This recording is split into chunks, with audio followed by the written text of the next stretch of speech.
The Doss family is in India on vacation, and Mr. Doss has hired Mr. Kapasi to drive them to visit the Sun Temple. The family sits in the car, which is stopped near a tea stall. Mr. and Mrs. Doss are arguing about who should take their daughter Tina to the bathroom, and Mrs. Doss ultimately takes her. Ronnie, their son, darts out of the car to look at a goat. Mr. Doss, who closely resembles Ronnie, reprimands him but does nothing to stop him, even when he says he wants to give the goat a piece of gum. Mr. Doss tells Bobby, the younger of the two sons, to go look after Ronnie. When Bobby refuses, Mr. Doss does nothing to enforce his order.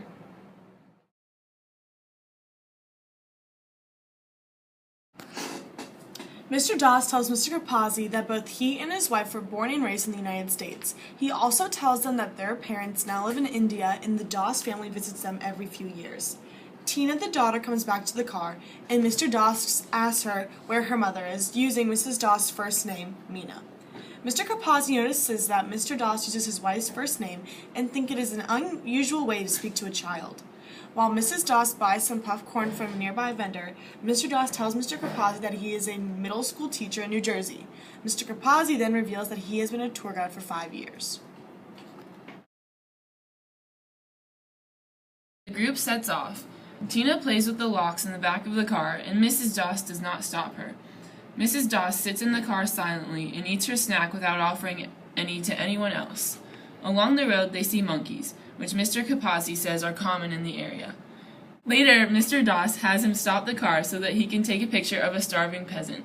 Mr. and Mrs. Doss quarrel because Mr. Doss has not gotten them a tour guide whose car has air conditioning. Mr. Kapasi observes that Mr. and Mrs. Doss are more like siblings to their children than parents. Mr. Kapasi tells the Dosses about his other job as an interpreter in a doctor's office. Mrs. Doss remarks that his job is romantic and asks him to tell her about some of his patients. However, Mr. Kapasi views his job as a failure. At one time, he had been a scholar of many languages, and now he remains fluent only in English.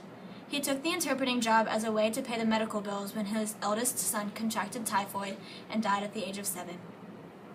He kept the job because the pay was better than his previous job, but it reminds him of his wife and their son's death. Mr. Kapasi's marriage was arranged by his parents, and he and his wife have nothing in common. Mr. Kapasi, seduced by Mrs. Doss's description of his job as romantic, begins fantasizing about Mrs. Doss. When they stop for lunch, Mrs. Doss insists that Mr. Kapasi sits with them. He does, and Mr. Doss takes their picture together. Mrs. Doss gets Mr. Kapasi's address so that she can send him a copy of the picture. Mr. Kapasi begins to daydream about how they will become pen pals. In that way, will fulfill his dreams of being a diplomat between countries. He then imagines the witty things he will write to her and how he will be her confidant and she will reveal the unhappiness of her marriage to him. At the temple, Mrs. Doss talks with Mr. Kapasi as they stare at statues of women in erotic poses. Mr. Kapasi admires her legs and continues to dream about their letters. Dreading taking the Dosses back to their hotel, he suggests that they go see a nearby monastery, and they agree. When they arrive, the place is swarming with monkeys. Mr. Kapasi tells the children and Mr. Doss that the monkeys are not dangerous as long as they are not fed. Doss stays in the car because her legs are tired.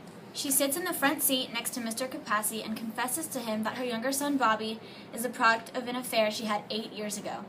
She slept with a friend of Mr. Doss's who came to visit while she was a lonely housewife, and she has never told anyone about it. She tells Mr. Kapasi because he is an interpreter of maladies and she believes he can't help her. Mr. Kapasi's crush on her begins to evaporate. Mrs. Doss reveals that she no longer loves her husband, whom she has known since she was a young child, and that she has destructive impulses toward her children and her life. She asks Mr. Kapasi to suggest some remedy for her pain. Mr. Kapasi, insulted, asks her whether it isn't just really guilt that she feels. Mrs. Doss gets out of the car and joins her family, and as she walks, she drops a trail of puffed rice.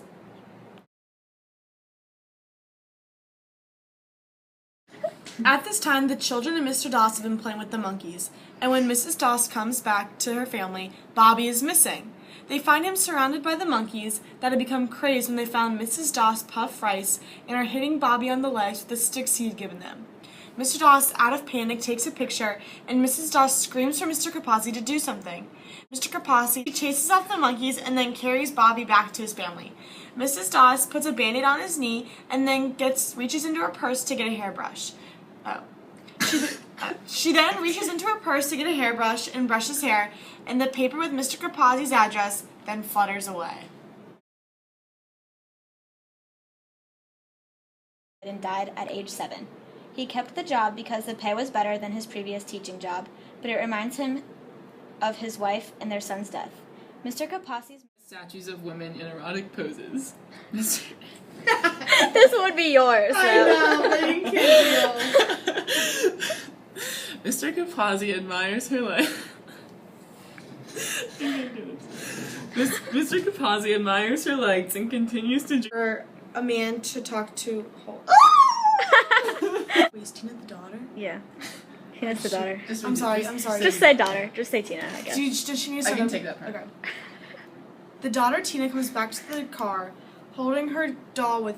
Oh, that's not even important. Sorry. It's not at all. You can just skip that. The daughter Tina comes back to the car, and Mr. Doss later has him stop the car. Let's redo that part. Mr. Capazzi observes Mr. Capazzi and Mr. Doss begins to daydream about how they will become pen pals. Mr. Capazzi. What did I say? Mr. Doss. Oh shoot. Just redo that sentence. go back. Yeah. Okay. Back to